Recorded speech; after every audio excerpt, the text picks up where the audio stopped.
Hello everyone. So today we are back with another video from our geography, and today we are going to start a new lesson, that is drainage. Again coming to NTSC and then coming to your 9th standard CBSE syllabus. This lesson is very important, and if you go with the previous year chapter like papers of NTSC also, previous year papers अगर हम go through करें तो there is a question from this. लेकिन अगर मैं बात करूँ तो ये काफ़ी इम्पोर्टेंट लेसन आ जाता है. ओके तो हम जो अगर मतलब बेटा अगर आप 9th स्टैंडर्ड में जब ज्योग्राफी पढ़ते हो ना तो आप ये चीज़ देखोगे कि हर एक चैप्टर एक से लिंक्ड है. पहले हम लोगों ने फिजिकल फीचर्स देखा, उसमें हम लोगों ने रिवर्स वगैरह को थोड़ा बहुत डिस्कस किया. वो रिवर कम्प्लीटली उससे भी हम लोग एक पूरे सेगमेंट ड्रेनेज के अंदर बात करने वाले. अभी रिवर्स फ्रेम कैसे होती है, फॉर्म कैसे होती है, उसके लिए जो क्लाइमेट वगैरह डिपेंडेंट होता है वो हम अगले चैप्टर में पढ़ने वाले हैं. ओके तो आप ये वाले चैप्टर पे इससे अगर हम डील करते हैं तो इस चैप्टर में हम लोग क्या पढ़ने वाले हैं, about the river system of India. ठीक है, इसके अंदर जितनी भी रिवर्स हम लोगों ने डिस्कस करी थी, नर्मदा, तापी, गंगा, इंडस, है ना, याद है ना फिजिकल फीचर्स पढ़ते हुए कि कौन कौन से रिवर्स कहाँ से फ्लो हो रही है. तो सारी रिवर्स की एक्स्ट्रा डिटेल हम लोग कहाँ कवर करेंगे, इस चैप्टर ड्रेनेज में. ओके सो बेटा बिफोर स्टार्टिंग दिस चैप्टर आपको मतलब इस चैप्टर के अंदर कुछ टर्म्स रहेगी जो कंटिन्यूस यूज आएगी. पहले हम उन टर्म्स को कंपैरेटिवली पढ़ लेते हैं. सबसे पहले तो हमारा टॉपिक ही आ जाता है, लेसन का नेम आ जाता है, दैट इज ड्रेनेज. तो ड्रेनेज का मतलब क्या होता है, river system of an area. अगर मैं बात करूँ ड्रेनेज की तो ये जो पर्टिकुलर ये जो सिस्टम चल रहा है, ये जो ड्रेन कर रही है रिवर, जिस एरिया को ड्रेन कर रही है ना, it is known as drainage. Okay फिर मैं बात करूँ कि ड्रेनेज बेसिन क्या होता है. This is the area drain by a single river and its tributary. अब देखो ये जो पर्टिकुलर अगर मैं एरिया बात करूँ कि यहाँ आ रही है, ये रिवर इधर फ्लो कर रही है, फिर इसका पाथ इसने मतलब ये जो पूरा एरिया होता है ना, पूरा पाथ जो होता है जो एक रिवर पूरा लाइक कंट्रीब्यूट कर रही है जिस एरिया में फ्लो कर रही है, उस पूरे एरिया को हम लोग क्या बोलेंगे, ड्रेनेज बेसिन बोलेंगे. ड्रेनेज एंड ड्रेनेज बेसिन में कुछ ज़्यादा डिफरेंस नहीं है. ड्रेनेज का मतलब भी क्या होता है, river system of an area. उसके अंदर बहुत सारी सिस्टम आ जाती है पर्टिकुलर ड्रेनेज के अंदर. तो ठीक है, जैसे मान लो कि फॉर एग्जांपल अगर हम नॉर्दर्न प्लेन्स की बात करते हैं तो वहाँ पे कितनी सारी रिवर्स आ जाती है, इंडस, गंगा, ब्रह्मपुत्र, है ना. फिर अगर मैं ड्रेनेज बेसिन की बात करूँ, एक पर्टिकुलर बेसिन की बात करूँ, तो ये एक एरिया होता है that is drained by a particular river. और अगर है ना हम लोग बात करें बेटा कि वर्ल्ड में से सबसे लार्जेस्ट NTSA भी हाफ पे भी आपको याद करना है और आपको पता भी है ओके कि वर्ल्ड का सबसे लार्जेस्ट रिवर एंड बेसिन किसका है, अमेजॉन रिवर का.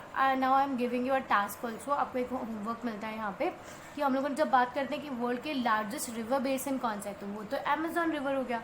पर अब मैं अगर पूछूँ आप लोगों से कि वर्ल्ड की सबसे लॉन्गेस्ट रिवर कौन सी है ना, लॉन्गेस्ट रिवर कौन सी है, तो वो कौन सी है, right it down in the comment section. Okay तो नेक्स्ट हम लोग बात कर लेते हैं वाटर डिवाइड की, कि अब वाटर डिवाइड क्या होता है. बहुत बेसिकली पानी मतलब जो ये वर्ड है वो बहुत अच्छे से आपको समझा रहा है कि पानी फ्लो हो रहा है और उसके बीच में एक डिवाइडेशन आ रहा है, तो उसको हम लोग क्या बोल देते हैं, वाटर डिवाइड, है ना. अगर आप इस पिक्चर के थ्रू इसको समझते हो तो ये एक स्ट्रीम फ्लो कर रही है, यहाँ पर दूसरी स्ट्रीम फ्लो कर रही है.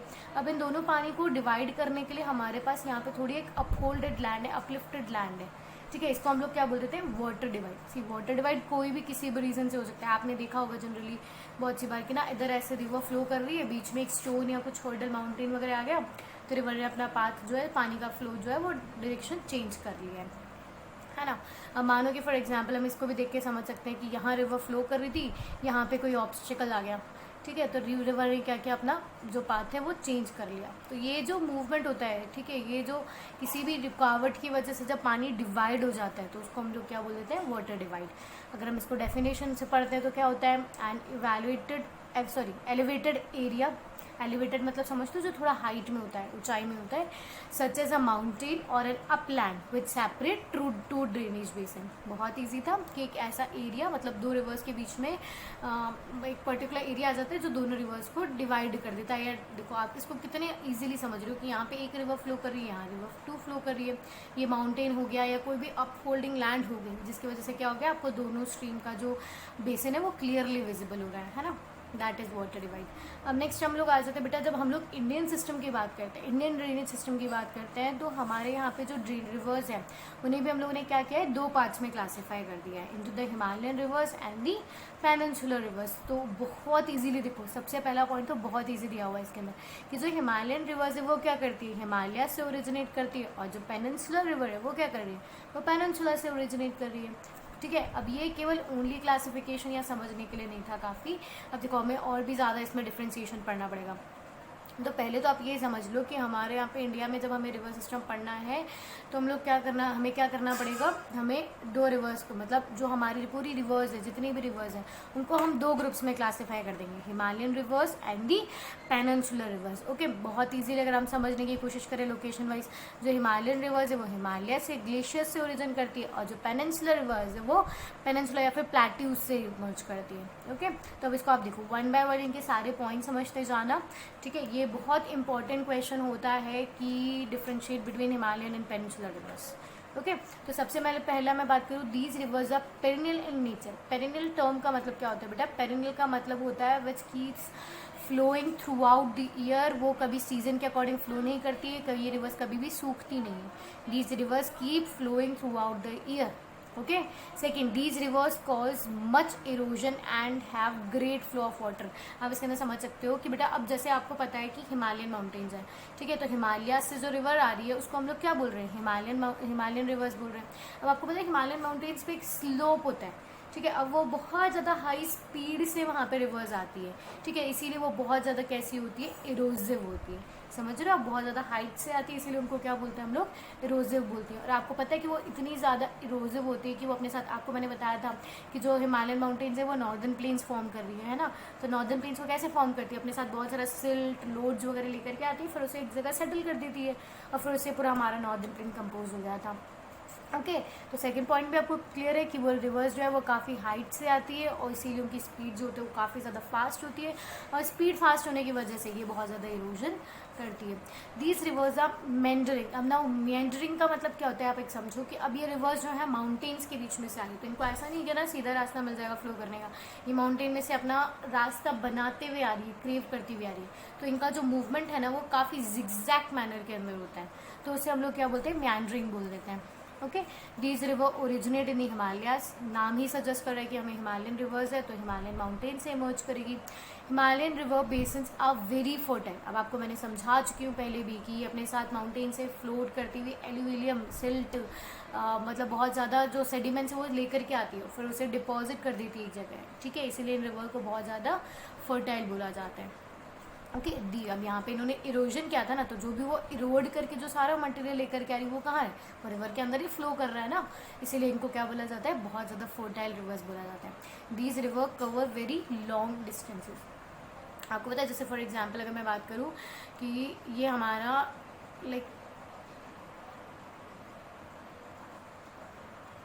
I am very poor at drawing, तो ये हमारा इंडियन रिवर सिस्टम था, तो ये यहाँ से बेटा हिमालय से जनरली जो रिवर्स मतलब आ रही है, ओके, ये बहुत लॉन्ग एरियाज तक जाती है, फिर ये जाकर के यहाँ सबमर्ज हो रही है। अब हम एक एक रिवर का यहाँ पे पाथ भी पढ़ने वाला है, ओके, तो उसके अंदर आप बहुत ज़्यादा समझ जाओगे। तो ये तो आपको क्लियरली समझ में आ रहा है कि ये जो रिवर्स होती है वो काफ़ी लॉन्ग डिस्टेंस कवर करती है। अच्छा, ये पॉइंट आई थिंक सो हमने स्किप कर दिया था। These rivers irrigate northern plains.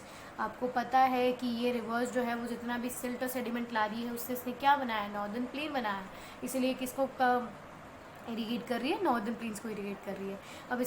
अब इसके एग्जांपल्स देखें कि हिमालयन रिवर्स में कौन कौन से रिवर्स आती है, हिमालय से कौन कौन से रिवर हमारी जो है वो लाइक बन रही है, या वहाँ से कौन से रिवर हमारी ओरिजिनेट हो रही है, तो that is Ganga, Indus and Brahmaputra. अगर मैं बात करूँ तो हिमालयन रिवर्स में हम केवल 3 रिवर्स के बारे में पढ़ने वाले हैं, Ganga, Indus and Brahmaputra. Okay, now moving next to the peninsular rivers. अब ये मैं पहले से ही समझा चुकी हूँ, पेनिनसुलर रिवर्स कहाँ से ओरिजिनेट होती है? प्लेट्यूज से ओरिजिनेट होती है। हम लोगों ने प्लेट्यूज में याद है पढ़ा था, डेक्कन हाईलैंड और central highland and Deccan plateau, तो ये वहाँ से है ये रिवर्स हमारी। अब इसको समझते हैं हम लोग कौन सा है प्लेट्यू पार्ट। सबसे पहला पॉइंट तो क्या था? ये पेरिनियल है, तो ये कैसे हो जाएगी? Non perennial. नॉन पेरिनियल मतलब कि अब इनको ये मतलब हम इस तरह से समझेंगे नॉन पेरिनियल को, ये जो रिवर्स है वो सीजनल है अपने नेचर में, मतलब इनका जो पानी का फ्लो होता है वो कब बढ़ता है? रेनी सीजन में, और जैसे रेनी सीजन खत्म होता है तो ये जो रिवर्स है वापस से सूख जाती है। Okay, they dry up in summers as they are dependent upon rainfall. Clear? These rivers create much less erosion and also have a weaker flow of water. अब प्लेट्यू तो ये होता है थोड़ा सा अपलिफ्टेड पार्ट होता है, हमने देखा था कि उसका वेस्ट में तो वो ब्रॉड ज़्यादा था और ईस्ट में जाते जाते वो मतलब उसका जो स्लोप है वो डाउनवर्ड हो रहा था। तो बेटा इनका जो पाथ होता है वो ज़्यादा हाइट नहीं होता। अगर मैं बात करूँ, देखो आप हिमालयस की, हिमालयस तो इस तरीके से आती है हिमालयन रिवर्स, है ना, तो उनको एक बहुत ज़्यादा वे मिल जाता है, हाई स्पीड होती है उनकी क्योंकि वो एक हाइट से आती है। जबकि अगर मैं कंपैरेटिवली इसकी बात करूँ, जस्ट अ मिनट ना, कंपैरेटिवली अगर हम बात करते हैं पेनिनसुलर रिवर्स की हमारी, तो पेनिनसुलर रिवर्स क्या है, वो ये जनरली जो रिवर्स है वो east west to east move कर रही है। केवल एक या एक नर्मदा और तापी को हम एक्सेप्शन मान सकते हैं, बाकी रिवर्स क्या करती है, वेस्ट टू ईस्ट फ्लो करती है, तो इनका मूवमेंट कम होता है। और जबकि यहाँ नॉर्थ से साउथ आने वाली रिवर्स जो है वो कंपैरेटिवली लॉन्गर होती है। इस तरीके से समझो इस चीज़ को। दीज रिवर्स आर स्ट्रेट, अब इनको ज़्यादा भी नहीं मिलता है, मतलब एरिया इनका जो है वो मेंडस, अब वो तो वहाँ पे उसको माउंटेन्स वगैरह मिल रहे थे, उसको एरिया नहीं मिल रहा था, तो वो क्रेव करके आती थी हर चीज़ को। अब यहाँ पे ये बहुत इजीली स्ट्रेट पाथ के अंदर फ्लो करती है, क्योंकि इतनी ज़्यादा फास्ट मूविंग रिवर्स नहीं है। फास्ट होगी तो वो बहुत ज़्यादा पानी जो है वो मतलब स्प्लिट होने की कोशिश करेगा, ये स्लो है तो इसको एक पाथ मिल जाता है फ्लो करने का। Okay, these rivers originate in hills and plateaus, ये भी हम बात कर चुके हैं। ये कौन से एरिया को इरीगेट करती है, डेक्कन प्लेट्यू को इरीगेट करती है। मैंने पढ़ाया था अभी भी, सेंट्रल आइलैंड और डेक्कन प्लेट्यू वाला एरिया हमने पढ़ा था, है ना, सतपुरा रेंज के नीचे वाला। Peninsular river basins are not so fertile, ये बहुत ज़्यादा फर्टाइल नहीं होते हैं। हम जितने जब टाइप्स ऑफ सॉइल पढ़ेंगे तब भी ये सारी चीज़ें आ जाएंगी हमारे पास। These rivers cover a short and distance, comparatively पढ़ते जाओ, हिमालयास बहुत हाइट से आएगी इसलिए वो लॉन्ग होती थी, इनको तो पाथ ही बहुत स्ट्रेट है और बहुत धीरे स्लो चलती है, इसीलिए इनका जो डिस्टेंस कवर्ड होता है वो भी काफ़ी स्लो होता है। इसके एग्जाम्पल्स में हम लोगों को कौन कौन से रिवर्स पढ़नी है, नर्मदा, तापी, महानदी, गोदावरी, कृष्णा, कावेरी आदि major peninsular rivers. Okay, clear है यहाँ तक आपको। सी बेटा, अब इसमें एक और चीज़ आप समझ सकते हो कि जो हिमालयन रिवर्स है, ठीक है, ये जनरली ये भी सारी रिवर्स कहाँ होती है, ये सब कहाँ ड्रेन करेगी, बे ऑफ बंगाल में। जनरली जो हमारी रिवर्स है वो बे ऑफ बंगाल में सबमर्ज होती है। बस यहाँ का एक्सेप्शनल है इंडस और यहाँ का एक्सेप्शनल है नर्मदा एंड तापी, ये सब जाती है वेस्ट में सबमर्ज हो जाती है। बाकी सारी रिवर्स ईस्ट में बे ऑफ बंगाल के अंदर जाके सबमर्ज होती है। Okay, next, okay, it is a time to revise. वापस से समझ लेते हैं कि इस चैप्टर के अंदर हम लोग पढ़ने क्या वाले हैं। हम लोग मेजर रिवर सिस्टम जो है इंडिया का उसे डील करने वाले हैं, फिर उसके बाद में हम लोग एक दो लेक्स भी हैं कुछ इंपॉर्टेंट, उसको डिस्कस करेंगे। फिर आज के टाइम पे हम लोगों ने देखा है कि रिवर जितनी ज़्यादा इंपॉर्टेंट है हमारे लिए उतना ही पोल्यूशन हो रहा है, तो उस रिवर पोल्यूशन को हम डील करेंगे कि भाई इतनी ज़्यादा पोल्यूशन किस एक्टिविटीज़ की वजह से हो रही है, फिर उसके सोल्यूशन में हम लोग क्या क्या चीज़ें कर सकते हैं। Okay, so drainage will compose of the reverse, उनका ओरिजिनेशन वगैरह कहाँ पर होता है, और फिर हम लोग उसके बाद में रिवर पोल्यूशन और उसके सोल्यूशन पे बात करने वाले हैं इस पर्टिकुलर चैप्टर के अंदर। ओके, तो आज हम लोगों ने क्या पढ़ा था, ड्रेनेज होता क्या है। हम लोगों ने ड्रेनेज में इंडियन ड्रेनेज जो है वो 2 रिवर्स सिस्टम के अंदर डिवाइडेड है, that is the Himalayan reverse and the peninsular rivers. Okay, अब एक एक करके हम इन सारे रिवर्स को भी पढ़ लेंगे। Thank you.